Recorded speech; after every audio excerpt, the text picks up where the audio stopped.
Kabanata 336. Sa isang pagkilos ng pang-aasar, tinitigan ni Anderson sina Alexander at Yulia habang nagtanong, "Naglakas loob ka bang mag-abot ng sample ng anti-blemish cream?" Alam ni Anderson kung aling mga sangkap sa anti-blemish cream ang nakakapinsala sa mga tao, dahil siya ang nagbigay ng formula sa kanila. Bukod pa riyan, kahit papaano ay nakakuha si Yulia ng Certificate of Inspection ng mag-isa sa halip na gamitin ang ibinigay niyang gaya ng napagkasunduan sa simula. Para kay Anderson, malinaw na si Yulia ay dapat gumamit ng malikot na paraan upang magkaroon ng isang depektong produkto na inaprubahan ng Department of Quality Inspection. Noong una, gusto ni Anderson na manipulahin at kontrolin si Yulia gamit ang formula na ibinigay niya. Inaasahan niyang dadating si Yulia na umiiyak sa kanyang mga bisig kapag itinulak ito sa isang sulok. Ang hindi niya inaasahan ay ginulo ni Alexander ang kanyang mga plano at pinahiya pa siya sa class reunion. Dahil nasira ang kanyang mga plano, naisip ni Anderson na maaari niyang sirain ang lahat sa lupa gamit ang kanyang sariling mga kamay. Gusto niyang sirain ang reputasyon ni Yulia sa puntong kailangang isara ang Kerim Fashion. Kapag tapos na siya sa kanya, siguradong luluhod sina Yulia at Alexander na humihingi ng awa sa kanya. Nang marinig ang mga salita ni Anderson, ngumiti si Alexander at sinabing, "Oo naman, bakit hindi? Wala tayong dapat itago." Ang nangyari ay nagdala ng ilang matagal na takot sa isipan ni Yulia. Nagpapasalamat siya na napansin ni Alexander ang isyu sa formula at pinalitan ang ilang mga carcinogenic na sangkap. Nanginginig siya sa pag-iisip kung ano ang mangyayari sa kanya at sa Kerim Fashion kung maglalaro sila mismo sa mga kamay ni Anderson. Ipasa mo sa kanila ang anti-blemish cream, Naomi. Sinenyasan si Alexander kay Naomi. Tumango si Yulia. Ang kasalukuyang bersyon ng anti-blemish cream na mayroon sila ay ganap na ligtas para sa paggamit, at anumang dami ng pagsubok ng sinuman ay hindi ito mababago. Kaya pareho silang hindi nag-alala. Kung may pagdududa ka tungkol sa sample na mayroon si Naomi, huwag mag-atubiling magpadala ng isang tao na kumuha ng isa pa mula sa aming production hall, Anderson. Sabi ni Yulia. Nais niyang matiyak na hindi ipagtatalo ni Anderson ang resulta ng mga pagsusulit gamit ang palusot na iyon. Nakapagtataka, nanunuya si Anderson at sumagot, "Huwag ka nang magtagal, Yulia. Naniniwala ako na ang cream sa kamay ng iyong assistant ay kapareho ng cream sa production hall mo.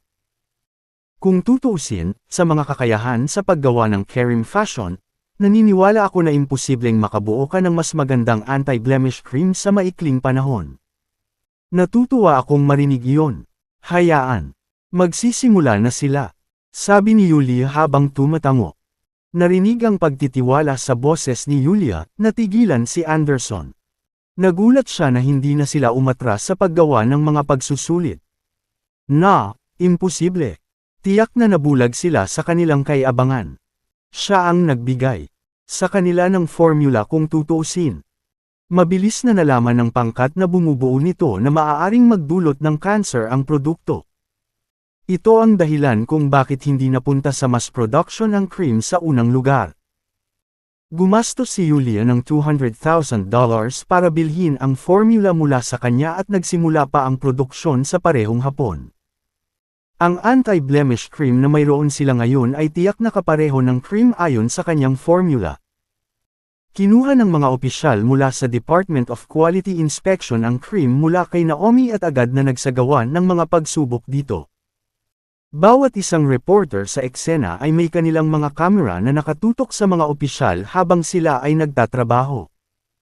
Ang ilan sa mga mamahayag ay ibinobroadcast ng live ang buong bagay. Sa lahat ng mga mata sa bawat kilo, ang mga opisyal na nagsasagawa ng mga pagsusulit ay kailangang maging napakahigpit sa kanilang mga pamamaraan. Hindi nila kayang maging maluwag o palpak, dahil alam nila na ang mga pagsubok ay kakalat sa malayong lugar sa internet. Alexander, Ms. Yulia, magiging okay ba tayo? Hindi ba siya nagbigay ng formula sa kumpanya natin? Tanong ni Naomi. Hindi niya maiwasang mabalisa nang makita ang tagumpay sa mukha ni Anderson. Nang marinig iyon, nataranta rin ang mga department head at direktor na nakatayo sa likuran ni Yulia. Kung si Anderson ang nagbigay ng formula, natural na siya ang pinakamagandang tao na malaman kung may mga problema sa cream. Sa kung gaano kahanda si Anderson ngayon, naisip nila kung matagal na ba niya itong pinaplano. Huwag mag-alala, walang problema sa aming anti-blemish cream, sabi ni Alexander na may manipis na ngiti. Iniisip ng ilang tao na mainit na sila tae, kung sila ay talagang walang kwentang piraso ng tae. Kabanata 337. Tinawag mo ba akong walang kwentang bagay? Galit na sigaw ni Anderson. Maya-maya, ipapakita ko sa inyo kung sino ang walang kwentang bagay. Lumingon si Anderson kay Yulia at nagpatuloy, kung gusto mong makaalis sa gulo na ito, hanapin mo ako sa Cloud Hotel ngayong gabi. Maaari nating pag-usapan ito. Sigurado akong naiintindihan mo kung ano ang mangyayari kung hindi mo gagawin, Yulia. Kinuha ni Anderson ang isang room access card mula sa bulsa ng kanyang suit at iniharap ito kay Yulia habang nakatayo sa tabi niya si Alexander. Alam na agad ng lahat ang ibig sabihin nito. Upang magkaroon ng isang babae na bumisita sa isang lalaki sa isang hotel. Sa gabi, hindi kinailangan ng isang henyo para malaman kung ano ang nasa isip ni Anderson. Gayunpaman, sigurado si Anderson na tatanggapin ni Yulia ang card sa kanyang kamay. Matagal na niyang narinig ang tungkol sa mga alingaw-ngaw. Noong nakaraan, matigas ang ulong dinala ni Yulia para tawagin ang isang anak ng hindi kilalang lalaki at nagdulot ng kaguluhan sa pamilya Su. Hindi sila nasisiyahan at ginawang impyerno ang kanyang buhay.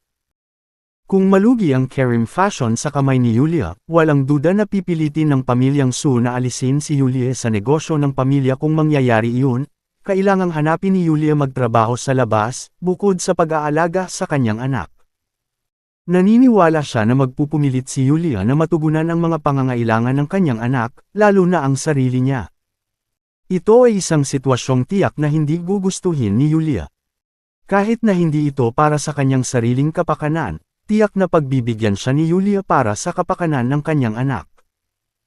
Tiningnan ni Yulia ang access card sa nakabukas na braso ni Anderson habang pinandilatan siya at sinabing, "To think that I've always treated you as dati kong kaklase. Ngayon ang pag-iisip lamang na maugnay sa iyo sa ganoong paraan ay naiinis sa akin." Hindi pa lumalabas ang mga resulta ng pagsusulit. Sigurado ka bang mananalo ka dito? Ngumisi si Anderson, gusto mo ba talagang umabot sa point of no return bago ka matauhan? Sa sandaling iyon, nagkaroon ng kaguluhan sa mga reporter. Tila tapos na ang mga opisyal sa kanilang mga pagsusulit. Itinaas ng punong opisyal ang isang spectral analysis chart at malakas na sinabi, ang mga resulta ng pagsusulit ay lumabas na. Ang bawat isa ay nakayuko habang hinihintay nilang basahin ng punong opisyal ang mga resulta. Hindi napigilan ni Anderson ang saya sa kanyang mukha. Sigurado siyang may magandang babae na siyang kayakap sa gabing iyon. Ang pag-iisip lang niyan ay nagawa niyang inisyon si Yulia ng matagumpay. Gayunpaman, panandalian lang ang kanyang kagalakan nang maalis ang ngiti sa kanyang mukha ng sumunod na nangyari. Nag-anunsyo ang opisyal mula sa Department of Quality Inspection. Ang anti-blemish cream na ito ng Kerim Fashion ay ligtas para sa mga mamimili. Wala kaming nakitang kahit anong mapaminsalang sangkap dito, at wala kaming anumang dahilan upang maniwala na ang produkto ay maaaring makaapekto sa epekto. Naruroon o sino ang nanunood nito ng live ngayon upang tingnan ito mismo. Walang mapaminsalang sangkap. At walang side effect. Nagulat si Anderson. Paano? Posible ba iyon? Imposible. Paglipas ng ilang sandali, bumalik si Anderson. To his senses and he roared at the announcer, "What do you mean walang side effects? Nagkamali ka yata. Patakbuhin muli ang pagsubok ng sabay-sabay." Ngayon, natitiyak niya na ang formula na ibinigay niya kay Yulia ay may malubhang epekto na alam ng kanyang club sa lab mula pa noong una. Higit pa rito, pinayagan din niya ang mga opisyal sa Department of Quality Inspection na subukan ang cream at kung mayroon siyang hindi nasuhulan sa kanila, hindi niya sana nakuha ang noon. Paano nawala ang mga side effect pagkatapos makuha ni Yulia ang formula? Nang marinig ang mga salita ni Anderson, nagalit ang punong opisyal. Sabi niya, Mr. Sawyer, kinu-question mo ba ang aming profesionalismo o kinu-question mo ba ang IQ ng lahat ng tao rito? Ako, noon lang napagtanto ni Anderson na gumawa siya ng mali. Kagamitan ay dahil kumpiyansa na sinabi ni Anderson sa kanila na ang anti-blemish cream mula sa Kerim Fashion ay may malubhang problema. Ngayon na ang mga resulta ng anti-blemish cream ay bumalik ng malinis, wala siyang posisyon na humingi ng mga ito, tulad ng maaari nilang makuha. Madaling nagpa siya na panagutin siya sa pagsisimula ng walang basehang witch hunt. Higit pa rito, sa dami ng netizens na nanonood ng live broadcast, hindi na niya kayang ipilit pa. Ang view count ay araw sa mga araw na ito at siya ay magiging dehado kung ipagpapatuloy niya ang kanyang tirade. Kabanata 338. Hindi napigilan ni Alexander na mapangiti nang mapansin niya ang pagkadismaya ni Anderson. Ano? Nasasaktan ka ba dito? Ikaw ang nagdala ng mga tao mula sa Department of Quality Inspection. Ibinigay mo rin ang specimen, at ang buong proseso ng inspection ay na-i-broadcast ng live sa lahat ng mga netizens sa social media. So sino na ngayon? Ikaw, namula ang mukha ni Anderson sa sobrang galit, ngunit wala siyang masabi bilang sagot sa mga kalokohan ni Alexander. Puno ng kumpiyansa at katapangan, nakipagsapalaran siya sa buong club, iniisip na sa wakas ay mapabagsak na niya si Alexander at mabawi si Yulia ngayon. Gayunpaman, hindi niya inaasahan na ang parehong pangkat na ito ay hindi lamang magdadala ng kanyang sariling pagbagsak ngunit makakatulong din sa layunin ng kanyang kaaway, na gayon din sa Kerim Fashion na ibalik ang mga pagtatanghal sa kanya sa totoong manghang paraan. Tit para sa iba, mahulog lamang sa kanyang sarili. Maghintay ka lang, bawat isa sa inyo. Mabangis na sambit ni Anderson. Dahil hindi niya kayang harapin ang mga titig ng pangungutya at panunuya mula sa karamihan, tumalikod siya. Sa kahihiyan, buntot sa pagitan ng kanyang mga binti. Pagkatapos ng lahat, mayroon pa ring malaking bilang ng mga reporter at bisita ang naroroon. Gayunpaman, salamat sa pagtatangka ni Anderson na sabotahe, ang anti-blemish cream ng Kerim Fashion ay naging pinakatanyag na trending topic sa social media, higit sa lahat ng inaasahan. Higit pa rito, dahil ang mga resulta ay na-i-broadcast ng live mula sa mismong kaganapan, ito ay mas mahusay kaysa sa isang sertipikasyon ng pagsunod sa pagkakaroon ng kumpiyansa ng mga mamimili. Tulad ng mga haters sa social media, binalita ni Anderson ang lahat ng uri ng mga tanong, ngunit ang resultang teknikal na analysis chart mula sa mga pagsubok na isinagawa on-site ay nagtagumpay sa pagpapatigil sa lahat. Dahil doon, malamang na utang nina Alexander at Yulia kay Anderson ang utang na loob. Nang ipahayag ng mga taga-subok mula sa Department of Quality Inspection na ang anti-blemish cream ng Kerim Fashion ay walang anumang masamang epekto sa mga gumagamit nito, ang mga mata ng mga mamahayag at mga inanyayahang bisita ay kumikinang sa masugid na sigasig. Sila ang unang mapalad sa planeta na nakasaksi sa himalang ito ng agham. Anyo ng dungeons sa kanilang mukha. Ang pagkakaroon ng gayong presyo kamangha-manghang produkto ay hindi magtatagal bago ang presyo ng tingi ay tumaas ng labis. Sa ngayon, ito ay magiging isang windfall para sa sinumang makakakuha ng kanilang mga kamay sa cream na ito. Kahit sila mismo ay hindi gumamit nito, ito pa rin ang katumbas ng pagkakaroon ng minahan ng ginto. Ms. Sue, nagbebenta ka ba ng iyong anti-blemish cream dito ngayon? Kung oo, gusto ko ng 10 garapon, pakiusap. Gusto ko ng 20 garapon. Kukuha ako ng 100 garapon. Isang pulutong ng mga tao ang pumuligid kay Yulia na parang isang grupo ng mga lobo, na ikinakaway ang mga perang papel sa kanilang mga kamay. Sa katunayan, ang ilan sa mga reporter ay nakiisa rin sa pagbili. Siyempre, ang iba pang mga reporter ay nakaupo na sa lupa kasama ang kanilang mga laptop, galit na nagtatype sa kanilang mga kwento. Ang anti-blemish cream na ito ay magpapabaligtad sa buong industriya ng skincare. Ang sinumang reporter na maaaring unang magbukas ng kanilang kwento ay magkakaroon ng isang nakakagulat na scoop sa kanilang mga kamay. Higit pa rito, ngayong nasangkot ang Kerim Fashion sa dalawang insidente, ang lahat ng mga reporter ay makakapaghukay ng higit pang impormasyon tungkol sa Kerim Fashion para sa pakinabang ng mga sabik na madla. Sinumang nakakuha ng scoop sa hindi kapani-paniwalang kwentong ito ay magagawang duminahin ang lahat ng mga headline sa palabas. Kapag nangyari iyon, aakitin ng Kerim Fashion ang atensyon sa buong mundo bilang isang bago, sumisikat na bituin. Ang sinumang makakakuha ng eksklusibong panayam mula sa Kerim Fashion at linangin ang kakilala ni Yulia ay magkakaroon din ng malaking kalamangan sa bandang huli. Nang makita ni Naomi ang napakaraming tao na dumadagsa sa paligid ni Yulia, sumisigaw na bumili ng anti-blemish cream, sumigaw siya, "Huwag, the crowd around Ms. Yulia, please. Kung gusto mong bumili ng cream, pumila ka dito sa harap ko, at ako ang mag-aayos para sa production department na maghatid ng mga order mo dito. Sige, pumila na kayong lahat. Pumila." Nagkagulo ang aktibidad habang ang lahat ay sumugod kay Naomi, ngunit nagawa nilang pumila sa isang maayos na paraan.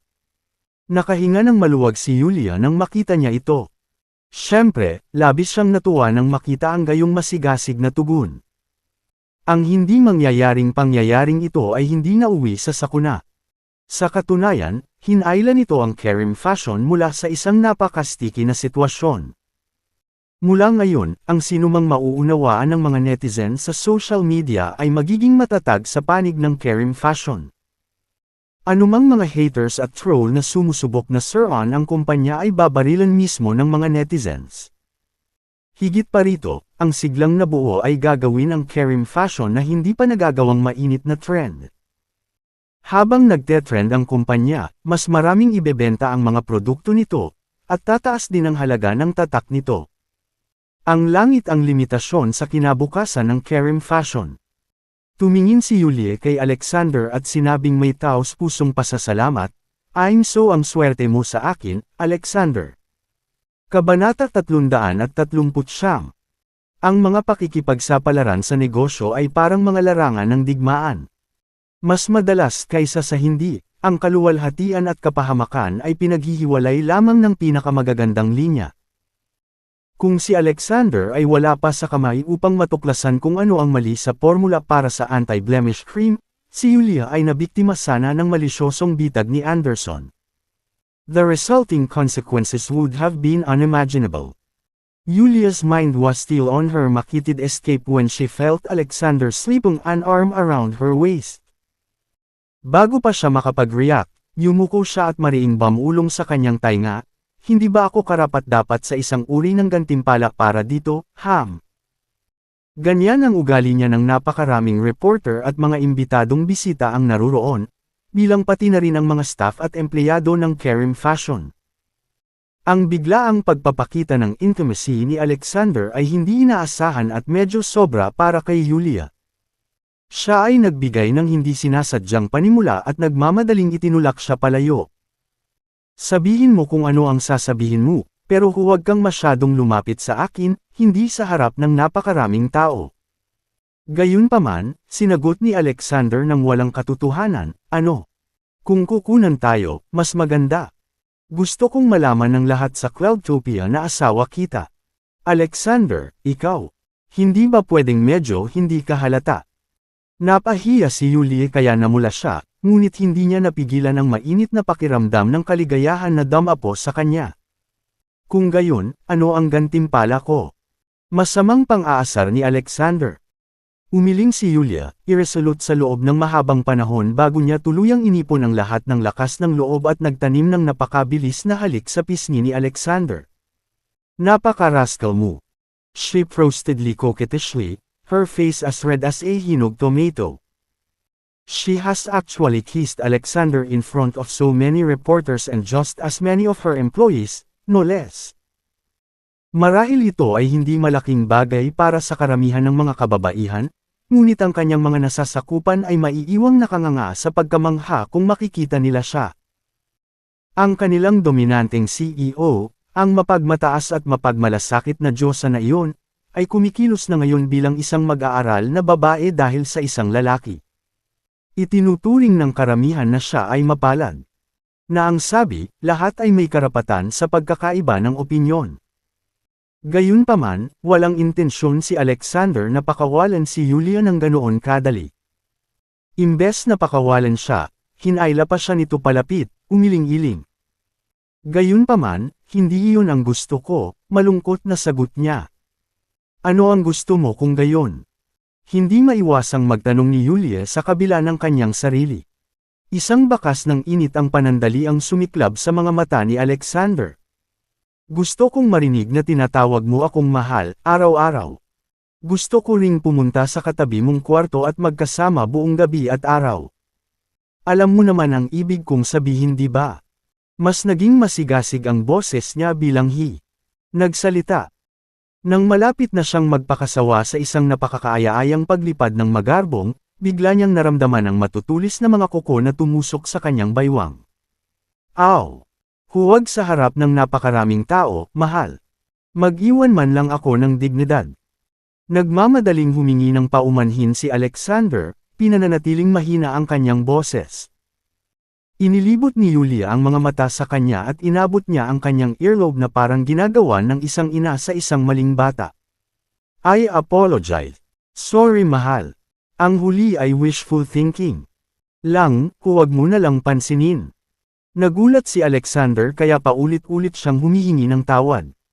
Gayunpaman, hindi pa rin nagpakita si Yulia ng mga senyales ng pagpapakawala ng kanyang tenga. Ilang beses na yumandar ang bibig ni Alexander, pagkatapos ay nagpakatatag siya at nagmakaawa, sige, paano na? Magsettle lang tayo for you calling me dear. Minsan sa gabi at isang beses sa umaga, at kalimutan ang tungkol sa iba pang oras. Ibinuko ni Yulia ang kanyang bibig upang sumagot at si Alexander, na natatakot sa maaaring sabihin, ay nagmamadaling samusog, minsan tuwing umaga. Iyan ang pinakamaliit na maaari kong hilingin. Kung hindi, hindi ito mangyayari. Nang makita ni Yulia si Alexander na kamukhang kamukha ng asawang inahing manok, kumagalpak siya ng tawa. Mabuti kung gayon, tatawagan kitang mahal, minsan tuwing umaga. Habang binitawan niya ang tenga ni Alexander, sinadya niyang huminto saglit bago idinagdag, to be perfectly honest, kanina pa ako sasagutin ng oo. Pero dahil pinalitan mo ito ng isang beses tuwing umaga, pagkatapos ay pupunta tayo sa kung ano ang iyong napagpasyahan. Ano? Ako, napatulala si Alexander. Sa kasamaang palad, wala siyang magawa ngayon kundi magdusa sa katahimikan. Kinagat niya ang kanyang mga labi, mukhang hindi nasisiyahan, pagkatapos ay nagtanong, mahal, hindi ba tayo maaaring manatili minsan sa umaga at isang beses sa gabi tulad ng sinabi ko kanina? Mr. Tomas, hindi mo pa ba tinuturuan si Micah na maging person of her word? Kung ganoon nga ang kaso, hindi ba dapat? Sinadya ni Yulia na humakbang ang dulo ng pangungusap sa isang kalkuladong paraan.